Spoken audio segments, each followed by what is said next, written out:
Hello everyone. I hope you are all in good health. In this session, we will still discuss basic cybersecurity. This time, we will discuss information gathering or how to obtain information from a target, machine, or website that we want to target. Now, we are going to use a tool to search for information from a website using a tool called Maltigo.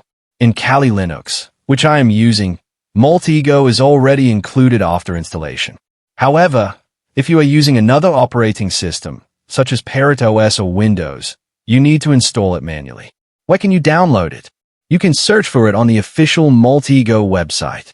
Then, go to the download section. There is a community edition available, and you can download it according to the operating system you are using. Before downloading, you need to fill in your name, email, and other required information. In Kali Linux, it is already installed directly. However, I accidentally deleted it earlier, so now we will install it again from the beginning. Hey, we simply type apt install Maltigo. Now we wait for the installation process. The size is around 128 megabytes. We wait until it finishes. The installation is complete. Now let's open Maltigo. This is the appearance of Maltigo CE 4.3. We are using the Community Edition.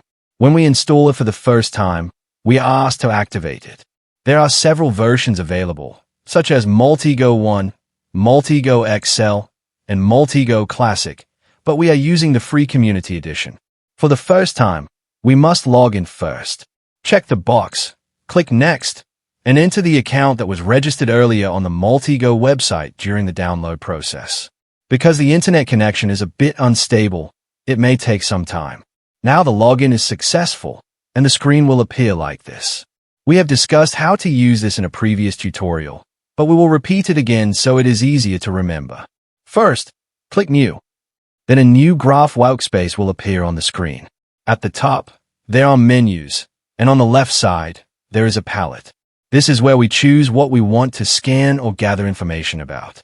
For example, if we want to investigate a website, we simply drag the website entity into the graph area.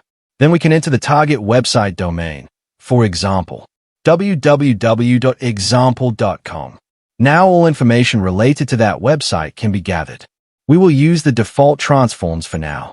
If we want to search for technologies used by the website, we can run the transforms. Then we can see that the website may use technologies such as OpenSSL, Apache Web Server, Ubuntu Server, and mod_SSL. If we click on the results, we can also see more detailed information and review the technologies used by the target website itself. If you want to delete an entity, simply select it and press the delete key on the keyboard. Next, we can search for IP addresses and DNS information. The output may show the IP address of the target website. This can become useful initial information for reconnaissance.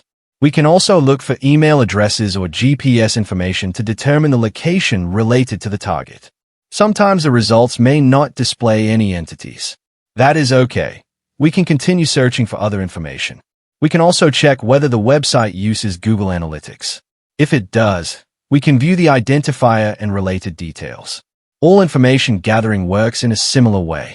We simply right-click and choose the transforms we want to run. We can also create a new graph for GPS coordinates. Here, we enter the longitude and latitude coordinates, then run the transforms to gather location-related information. In addition, we can search for a person. For example, if we enter a person's name, Maltigo may search for related email addresses, YouTube accounts, Facebook accounts, Twitter accounts, and other online profiles connected to that name.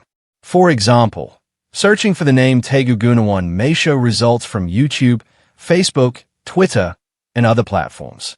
This is how Maltigo can be used to search for information about a person. That is the basic usage of Maltigo.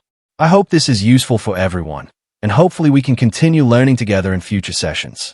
Thank you to everyone who has supported this learning process. Keep learning, and see you next time.